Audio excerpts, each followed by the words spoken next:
Hello, it's Jason. Welcome back to Hardy Life Outdoors.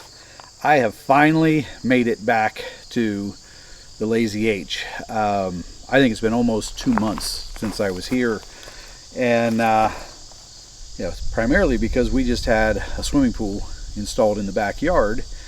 If you haven't seen that playlist, check it out. It's pretty cool. I videoed it from start to finish, and pretty cool process. But we decided when we were putting the pool in that we knew it was going to impact how often we got down here.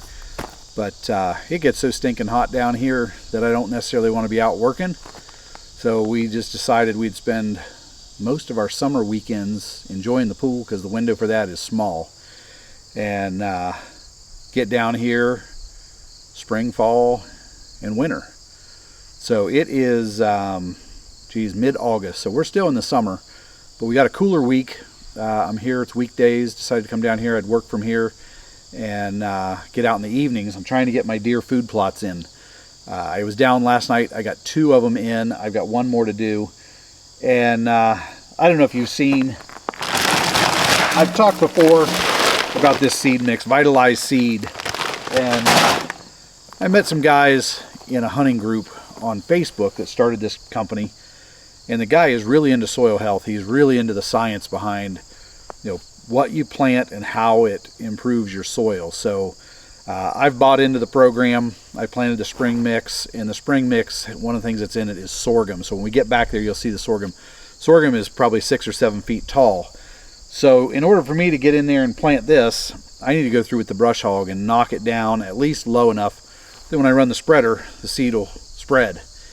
Once I've spread seed, then I'll go back and I'll mow it down even lower so that we get a good thatch layer, and it traps the moisture on the seeds and helps get that, it chokes out weeds, helps get my seeds going. So that's what I'm headed back to do.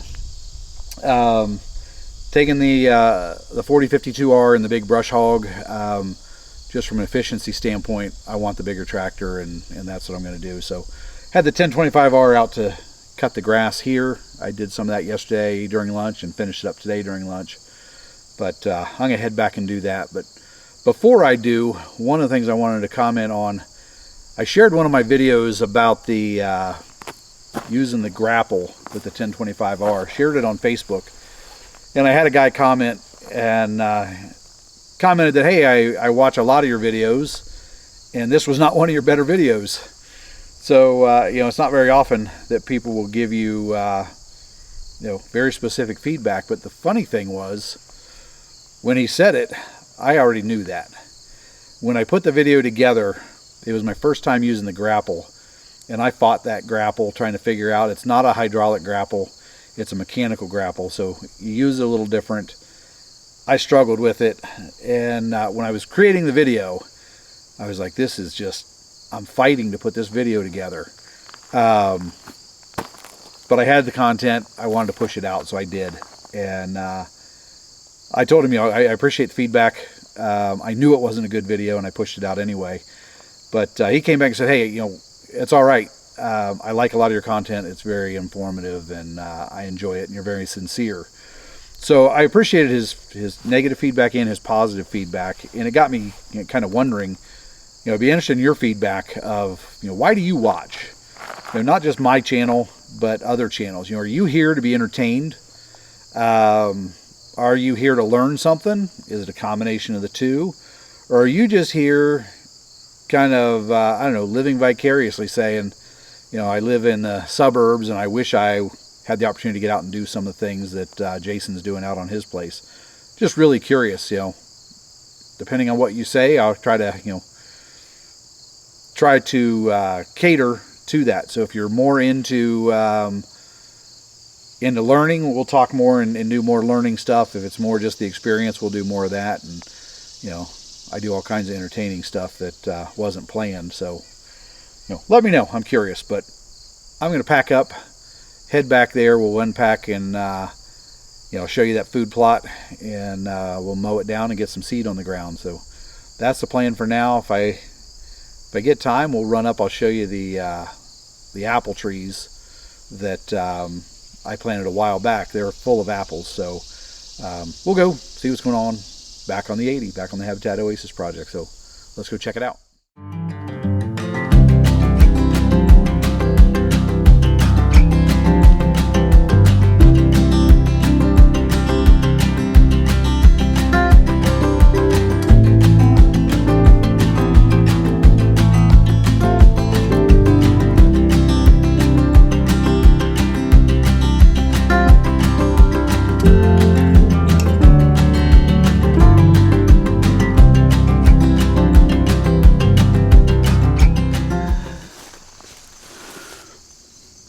Okay, you can see the food plot behind me, and as I mentioned, this sorghum, I don't know, 6-7 feet tall. So first pass, I'm going to go through, mow it down, not all the way to the ground, enough that I can get through here with a bag seeder, spread my seed, and then once I'm done with the bag seeder, I'll brush hog it again to get everything, I want everything knocked down. I want a good carpet of green trimmings to trap in the moisture and get my seeds going. So I'm gonna get the tractor going and start mowing.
Okay, that knocked it down enough that I can get around here with the bag spreader, actually bag seeder, actually further than I thought I'd knock it down. So we're gonna hit it with the spreader and the seeder, and then we'll brush hog it one more time.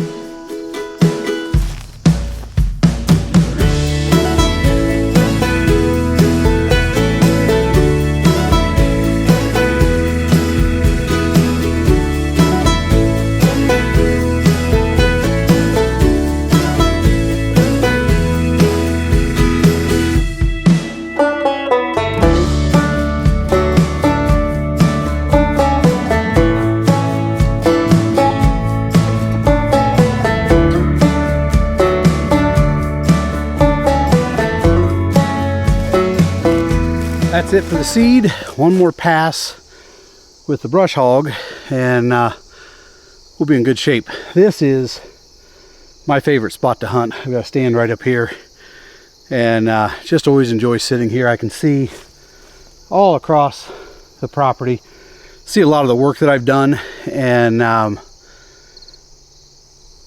see the deer utilize it. So it's kind of cool.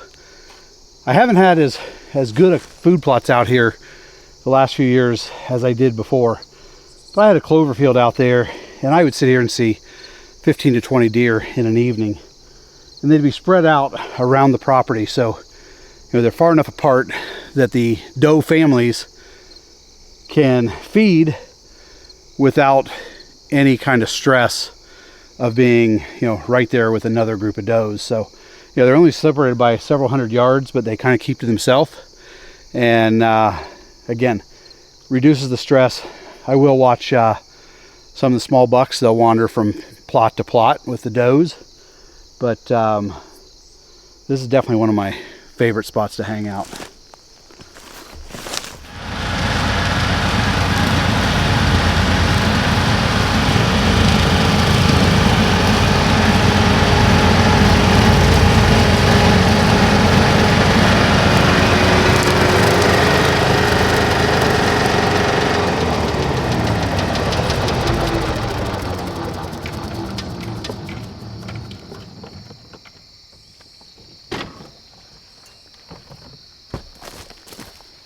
Well, that's it for tonight. Got